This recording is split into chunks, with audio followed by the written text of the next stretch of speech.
Hi all. അപ്പോൾ നമുക്കിന്ന് പാൽക്കപ്പ എങ്ങനെ തയ്യാറാക്കാമെന്ന് നോക്കാം. അപ്പോൾ നമ്മൾ കപ്പ നന്നായി കഴുകി വൃത്തിയാക്കി വെച്ചിട്ടുണ്ട്. അതൊരു കുക്കറിലോട്ട് ഇട്ട് കൊടുക്കുകയാണ്.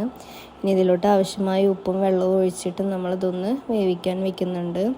അപ്പോൾ മറ്റ് ഇൻഗ്രീഡിയൻസ് ആയിട്ടുള്ള പച്ചമുളക്, ചുവന്നുള്ളി, വെള്ളുള്ളി, അതുപോലെ തേങ്ങ നമ്മളിവിടെ എടുത്ത് വെച്ചിട്ടുണ്ട്. ഇവിടെ നമുക്ക് പച്ചമുളകിന് പകരം കാന്താരി മുളക് ഉപയോഗിക്കാം, അതാകും കുറച്ചുകൂടി ടേസ്റ്റ് ആയിരിക്കുക. അപ്പോൾ നമ്മളതൊന്ന് ക്രഷ് ചെയ്തെടുത്തിട്ടുണ്ട്. ശേഷം നമ്മൾ തേങ്ങാപ്പാൽ തയ്യാറാക്കാൻ വേണ്ടിയിട്ട് തേങ്ങ ഒന്ന് അരച്ചെടുക്കാൻ പോവുകയാണ്. അപ്പോൾ അതിലോട്ട് നമ്മൾ ചൂടുവെള്ളമാണ് ഒഴിച്ച് കൊടുത്തിട്ടുള്ളത് തേങ്ങാപ്പാൽ തയ്യാറാക്കാൻ. അപ്പോൾ കുറച്ചുകൂടി നല്ല കട്ടിയിൽ നമുക്ക് തേങ്ങാപ്പാൽ തയ്യാറായി കിട്ടും. അപ്പോൾ ഈ സമയം കൊണ്ട് നമ്മുടെ കപ്പ നന്നായി വെന്ത് വന്നിട്ടുണ്ട്. അപ്പോൾ ഇവിടെ ആവശ്യമായിട്ടുള്ള എല്ലാ ഇൻഗ്രീഡിയൻസും ഇപ്പോൾ എടുത്തു വെച്ചിട്ടുണ്ട്. ഇനി നമുക്ക് സ്റ്റവ് ഓൺ ചെയ്തിട്ട് ഒരു ചീനച്ചട്ടി വെച്ച് കൊടുക്കാം. അതിലോട്ട് വെളിച്ചെണ്ണ ഒഴിച്ചിട്ട് കടുക്, അതുപോലെ വറ്റൽമുളക്, കറിവേപ്പില എന്നിവ ഒന്ന് പൊട്ടിച്ചെടുക്കാം. ഇനി നമുക്ക് ക്രഷ് ചെയ്ത് വെച്ചിട്ടുള്ള ഒരു മിക്സ് ഇതിലോട്ട് ഇട്ട് കൊടുത്തിട്ട് നന്നായി ഒന്ന് വഴറ്റിയെടുക്കാം.